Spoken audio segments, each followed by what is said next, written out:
Greetings of the day students. तो last time हमने बात की थी यूनिवर्सल ट्यूरिंग मशीन। तो अब हम ऐसे कुछ थियरी टॉपिक्स की बात करने वाले हैं जो बहुत ही इंपॉर्टेंट थियरी टॉपिक्स हैं। आज मैं यूनिवर्सल ट्यूरिंग मशीन के जैसा ही एक टॉपिक है जिसकी हम बात करने वाले हैं, जिसका नाम है चर्च ट्यूरिंग हाइपोथेसिस। ठीक है, इसको चर्च ट्यूरिंग हाइपोथेसिस कहते हैं और सिर्फ चर्च हाइपोथेसिस भी कहते हैं। इसे अलोन्सो चर्च का नाम के साइंटिस्ट ने लिखा था। बेसिकली ये सब रिसर्च पेपर है। जो यूनिवर्सल ट्यूरिंग मशीन था वो भी रिसर्च पेपर था जो कि एलन ट्यूरिंग ने लिखा था। ओके, और जो आज बात करने वाले हैं वो रिसर्च पेपर किसने लिखा था? अलोन्सो चर्च ने लिखा था, पर उस रिसर्च पेपर में जो बातें की गई थी वो ट्यूरिंग मशीन रिलेटेड थी। इसीलिए हम उसको चर्च ट्यूरिंग हाइपोथेसिस भी कहते हैं या फिर सिर्फ अलोन्सो चर्च हाइपोथेसिस या चर्च हाइपोथेसिस भी कहते हैं। ओके, तो उन्होंने कहा क्या? बेसिकली हम बात अब किस तरीके की करेंगे या फिर कौन से टॉपिक्स पे करेंगे कि यूनिवर्सल बातें होंगी कि अब हम धीरे धीरे कंप्यूटर बनाने की तरफ बढ़ रहे हैं। क्योंकि पहले हमने सिर्फ फाइनाइट ऑटोमेटा बनाया, उसके बाद उसके उसके उससे थोड़ा पावरफुल पीडीए बनाया, पुश डाउन ऑटोमेटा। उसके बाद उससे भी पावरफुल मशीन बनाया, ट्यूरिंग मशीन बनाया, और ट्यूरिंग मशीन से भी ज़्यादा पावरफुल था यूनिवर्सल ट्यूरिंग मशीन। तो धीरे धीरे हम किस तरफ बढ़ रहे हैं? जनरल कंप्यूटर डिजाइनिंग की तरफ बढ़ रहे हैं। ओके, सो अब एल्गोरिथम ट्यूरिंग मशीन में एक अप्लाई करना होगा हमें, अगर इम्प्लीमेंट करना हो तो बेसिकली किसका काम था? अब चर्च ट्यूरिंग हाइपोथेसिस की ये एक सेंटेंस है, वो समरी के कंक्लूजन के बराबर है कि अगर एक कोई भी algorithm, implementing an algorithm on TM यानी कि Turing machine is a primarily matter of organising data storage areas. पहले तो हमें ये करना है, डेटा स्टोरेज एरियाज को ऑर्गेनाइज करना है, या तो स्टैक होगा या क्यू होगा। ठीक है, choosing a book keeping mechanism कि हमें वो कैसे स्टोर करना है। जो हमारा ट्यूरिंग मशीन है वो हम 0 1 के फॉर्म में भी स्टोर कर सकते हैं। ठीक है, या फिर हमें कोई इनपुट स्ट्रिंग के फॉर्म में स्टोर करना है तो वैसे भी कर सकते हैं। And keeping track of the progress of algorithm, ये तो हमारे लिए ट्यूरिंग मशीन करता ही है। तो ये तीन चीज़ें अगर हम अच्छे से कर सकते हैं, ठीक है, तो हम कोई भी एल्गोरिदम है, ठीक है, इम्प्लीमेंटिंग एन एल्गोरिदम यानी एनी एल्गोरिदम, कोई भी एल्गोरिदम को हम ट्यूरिंग मशीन के फॉर्म में रिप्रेजेंट कर सकते हैं। ये चर्च ट्यूरिंग हाइपोथेसिस का कहना है। ओके, सो ट्यूरिंग मशीन करता क्या है? हमें अलाउ करता है कि हम ऐसा एल्गोरिदम बनाएं जो मशीन को रिफर ना करे। हमने यूटीएम में देखा यूटीएम में हमने क्या देखा कि हम ऐसा मशीन डिज़ाइन कर सकते हैं कि जो कोई पर्टिकुलर मशीन पे डिपेंडेंट ना हो, हम उसमें different different Turing machine represent कर सके। उसी को हम यूनिवर्सल ट्यूरिंग मशीन कहते हैं। ओके, सो अगर हम ऐसा कहते हैं कि Turing machine general model of computation है, तो उसका मतलब ये होता है कि एनी एल्गोरिदमिक प्रोसीजर, कोई भी प्रोसीजर है जो एल्गोरिदम से डिफाइंड है, that can be carried out at all, जो हम किसी भी तरीके से कर सकते हैं, can be carried out by TM. ठीक है, तो ये बेसिकली ये कहना चाहता था कि कोई भी प्रोसीजर जो कि हम that can be carried out at all, यानी कि कोई भी प्रोसीजर हम जनरल प्रोसीजर करते हैं वो can be carried out by TM. हम उसको अगर एल्गोरिथमिक फॉर्म में रिप्रेजेंट कर पाएँ तो वो टीएम से बन सकती है, टीएम से रिप्रेजेंट की जा सकती है। तो अलोन्सो चर्च ने फर्स्ट ऐसा स्टेटमेंट दिया था कि कोई भी एल्गोरिथमिक प्रोसीजर का हम ट्यूरिंग मशीन बना सकते हैं। वो एक लॉजिशियन था 1930s में से, 1930s में ही उसके आसपास यूनिवर्सल ट्यूरिंग मशीन डिफाइन किया गया था। तो आफ्टर यूनिवर्सल ट्यूरिंग मशीन इसने उस यूनिवर्सल ट्यूरिंग मशीन पे थीसिस लिखी, जिसको हम चर्च ट्यूरिंग थीसिस कहते हैं। ओके, उस हाइपोथेसिस को सिर्फ चर्च थीसिस भी कहते हैं या फिर चर्च ट्यूरिंग थीसिस भी कहते हैं। ये बेसिकली पेपर था। तो उस पेपर की समरी क्या थी? उसमें कुछ पॉइंट्स थे जो इंपॉर्टेंट थे। ये जो भी हम टॉपिक्स कर रहे हैं वो थियरी टॉपिक्स है, यूटीएम भी थियरी टॉपिक है, हम जो चर्च ट्यूरिंग हाइपोथेसिस कर रहे हैं वो भी एक थियरी टॉपिक है। तो अगर उसको हम थियरी टॉपिक्स में लिखना चाहते हैं तो उसके कुछ की पॉइंट्स हम डिस्कस कर सकते हैं। ठीक है, और ये अच्छे से दिया गया है एक बुक में, जिस बुक का नाम है theory of computation, introduction to languages. So just a second, I hope it is visible. या introduction to languages, okay, and theory of computation by John C. Martin. Okay, so the author is John C. Martin.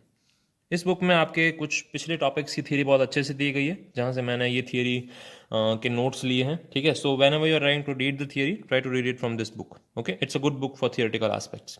Fine, so देख लेते हैं कि church Turing hypothesis क्या कहना चाहती थी।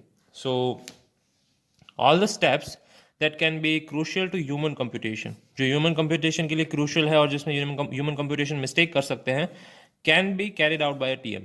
ये सबसे पहले उसने अपने रिसर्च पेपर में कहा था। तो बेसिकली ये सब रिसर्च पेपर हैं जो किस तरफ जा रहे हैं, जैसे हमने पहले बात की, पहले हमने एफए डिज़ाइन किया, फिर पीडीए डिज़ाइन किया, फिर टीएम डिज़ाइन किया, फिर यूटीएम डिज़ाइन किया। ये सब हम पावरफुल मशीन डिज़ाइन करते जा रहे हैं जो कि सिमिलर टू मॉडर्न कंप्यूटर्स हैं। ये मॉडर्न कंप्यूटर का सबसे पायोनियर स्टेप था, सबसे फंडामेंटल स्टेप था।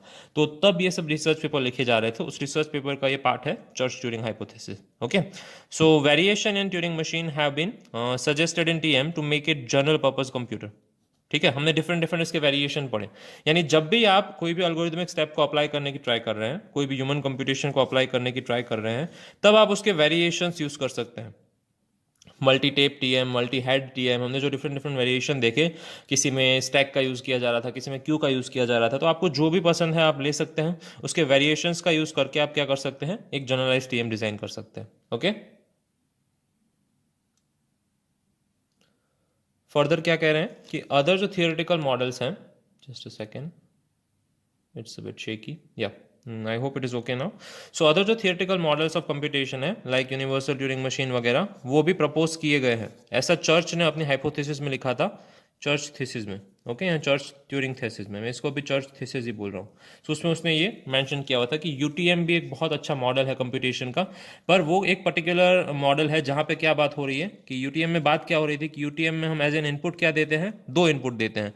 इनपुट वन क्या होता है कि हमें कौन सा टीएम डिजाइन करना है, लेट्स से टीएम वन नाम का एक टीएम डिजाइन करना है। और इनपुट टू क्या होता है, वो एक्चुअली में इनपुट स्ट्रिंग होती है, input string of TM one. ठीक है, input one and input two. तो यूनिवर्सल ट्यूरिंग मशीन में दो इनपुट दिए जाते हैं, जिसमें हम टीएम भी as a form of input देते हैं कि हमें कौन सा टीएम डिजाइन करना है, और उस टीएम का जो टीएम वन की इनपुट स्ट्रिंग ओमेगा है वो भी हम एज एन इनपुट देते हैं। तो यहाँ पे two two head Turing machine हो सकता है, टू टेप ट्यूरिंग मशीन हो सकता है, वन टेप ट्यूरिंग मशीन भी हो सकता है, जिसको हम सेपरेट कर सकते हैं कि हम दो इनपुट दे रहे हैं। जो हमारा पहला इनपुट होगा जिसके बाद हैश आएगा, और हैश के बाद का दूसरा इनपुट होगा ओमेगा होगा। पहला इनपुट होगा वो टीएम वन होगा, दोनों जीरो और वन की स्ट्रिंग्स के फॉर्म में रिप्रेजेंट किए जा रहे होंगे। ठीक है, ये सारी चीज़ें पॉसिबल हैं अगर हम कुछ यूनिवर्सल रूल डिसाइड करते हैं, तो जो उसकी बात हमने की थी यूटीएम में। तो ये सेम चीज़ बोली जा रही है कि theoretical model of computation like UTM have also been proposed, कि जिससे आप चीज़ें डिज़ाइन कर सकते हैं। फाइन, सो कोई भी अल्गोरिथमिक प्रोसीजर आप उससे डिज़ाइन कर सकते हैं। बट इंपॉर्टेंट चीज़ ये थी कि चर्च ट्यूरिंग थीसिस में, चर्च ने अपने हाइपोथेसिस में अल्गोरिथमिक प्रोसीजर वर्ड को क्लियर नहीं किया था और उसका कोई एग्जाम्पल नहीं दिया था। ठीक है, क्योंकि हमें पता है कि एल्गोरिथमिक प्रोसीजर बहुत कॉम्प्लेक्स हो सकती है। आप कुछ प्रोसीजर के एल्गोरिथम लिख सकते हैं, कुछ प्रोसीजर के एल्गोरिथम बना ही नहीं सकते हैं, जो पॉसिबल ही नहीं है। ठीक है, ऐसे कुछ एग्जांपल्स हम फर्दर देखेंगे जब हम थियरी डिस्कस करेंगे तब। तो तभी बोला जा रहा था कि algorithmic procedure word should be clear, कि वो क्लियर होना चाहिए। ओके, वो कोई भी अल्गोरिथमिक प्रोसीजर हम टीएम पे इंप्लीमेंट नहीं कर सकते हैं, क्योंकि अल्गोरिथमिक प्रोसीजर बहुत वास्ट एरिया है और बहुत वाइड कंसेप्ट है। ओके, वास्ट या तो फिर वाइड कंसेप्ट है, जिसमें बहुत सारी चीज़ें आती हैं। NP complete problem, NP hard problem, NP class क्या होता है, ये सब चीज़ हम देखेंगे फर्दर जब हम पढ़ेंगे आगे की चीज़ें तभी। ठीक है, पर तो इसका समेशन क्या होता है, समरी चीज़ क्या होती है कि no precise proof was given.